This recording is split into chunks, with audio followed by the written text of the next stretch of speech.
দৰমহা নাই, ৰেচন নাই, এৰিয়া পইচা নাই, ছুটি পইচা নাই আৰু 9% বোনাছ এই ফাগুৱাত দিয়াৰ চুক্তি কৰা হৈছিল। কোম্পানীৰ CMD তেখেতে কালি ঘোষণা কৰিলে যে মোৰ হাতত পইচা নাই, মই কোনো পধ্যে 9% বোনাছ দিব নোৱাৰিম।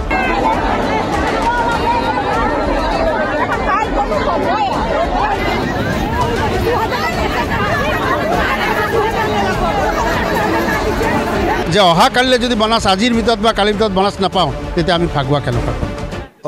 চাহ উদ্যোগক 200 বছৰ সম্পূৰ্ণ হোৱাৰ পৰিপ্ৰেক্ষিতত আজি দুদিনৰ পূৰ্বে অসম চৰকাৰে বাজেটত 342 কোটি টকা চাহ শ্ৰমিকসকলৰ এককালীন সাহায্য প্ৰদানৰ বাবে ধাৰ্য কৰিছিলে আৰু প্ৰতিজন চাহ শ্ৰমিকক 5,000কৈ টকা দিয়াৰ তেওঁলোকে এটা ঘোষণা কৰিছিলে, যাৰ প্ৰতিফলত প্ৰতিজন চাহ শ্ৰমিক উৎফুল্লিত হৈ পৰিছিলে।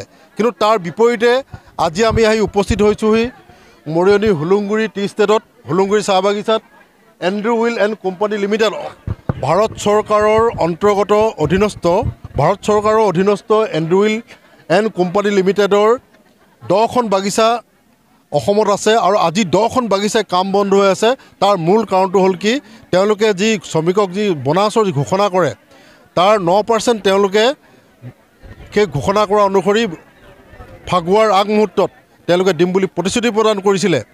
কিন্তু সেই ফাগুৱাৰ আগতে তেওঁলোকে বোনাছ দিব নোৱাৰোঁ বুলি কোম্পানী কৰ্তৃপক্ষই স্পষ্টভাৱে ঘোষণা কৰাত আজি জাঙুৰ খাই উঠিছে চাহ শ্ৰমিকসকল।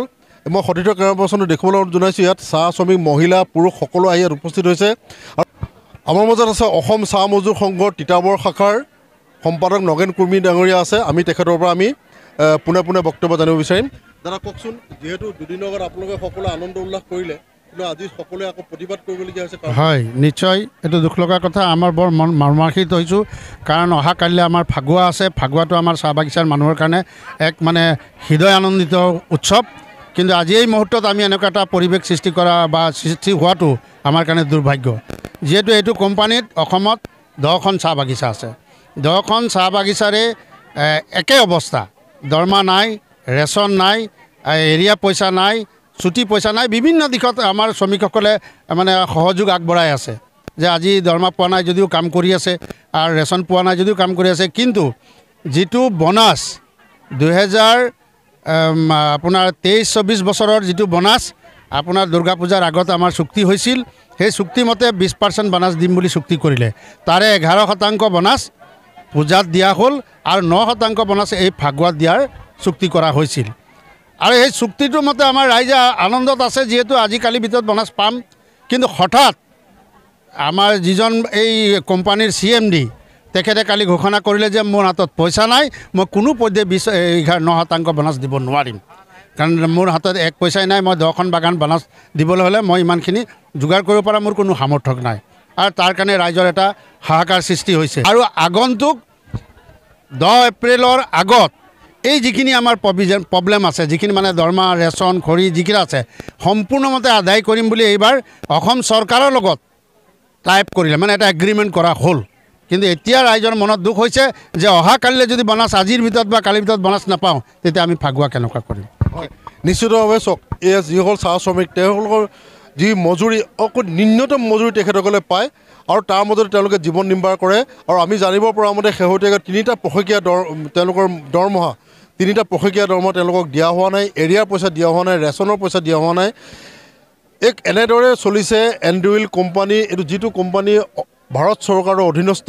আৰু আমাৰ মাজত আটছাৰ কেন্দ্ৰীয় সমিতিৰ কাৰ্যনিৰ্বাহী সদস্য আছে, আমি তেখেতৰ প্ৰতিক্ৰিয়া ল'ম। কি ক'ব? হয়, এইটো বৰ মৰ্মান্তিক ঘটনা। যিহেতু হুলুংগুৰি চাহ বাগিচাৰ নহয়, আগতো তেনেকুৱা ধৰণৰ বিশৃং নিয়মিত চলোৱা, যিহেতু আমি দেখিছোঁ মালিক পক্ষকে আৰু খেয়াল খুচি থকা ইয়াত ডিপাৰ্টমেণ্ট আছে। লেবাৰ ডিপাৰ্টমেণ্টৰ কোনো ধৰণে ইয়াত কোনো ধৰণৰ লেবাৰ ডিপাৰ্টমেণ্টবিলাকক যি ধৰণে কৰিবলৈ যিটো প্লেন এক্ট আছে, এক্টৰ ব্যৱস্থা কৰিবলৈ লেবাৰ কোনো ব্যৱস্থা গ্ৰহণ কৰা, যাৰ পৰিচালকবিলাক নিজৰ মন মতালিৰে বাগিচাবিলাক চলাই আছে।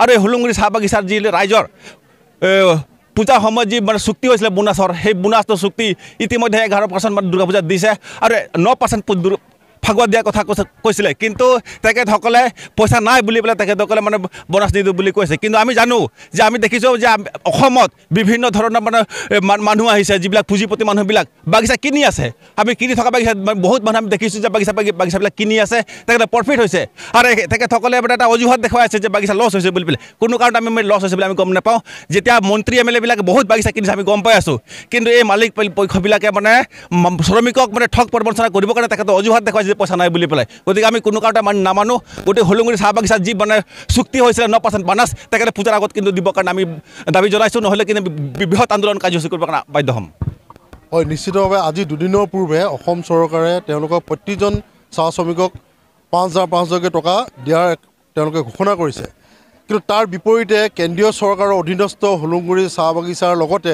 আৰু অন্যান্য 10খন চাহ বাগিচা আছে আৰু 10খন আজি কৰি তেওঁলোকৰ প্ৰাপ্য যি অধিকাৰ আছে এই বিচাৰি ওলাই আহিবলগীয়া কাম দিছে এয়া হ'ল এই বৈষম্য চাহ শ্ৰমিকসকল আছে চাহ শ্ৰমিকসকল শোষণ দমন নীতিৰে এই চাহ উদ্যোগটো চলি আহিছে আৰু এতিয়া প্ৰশ্ন হ'ল যে অসম চৰকাৰে যি তেওঁলোকৰ কাৰণে যি বাজেটত ধাৰ্য কৰিছিলে এই পুঁজিয়ে চাহ শ্ৰমিকসকলৰ এনে সমস্যাবোৰ সমাধান কৰিব নে নকৰে ই এক ডাঙৰ প্ৰশ্ন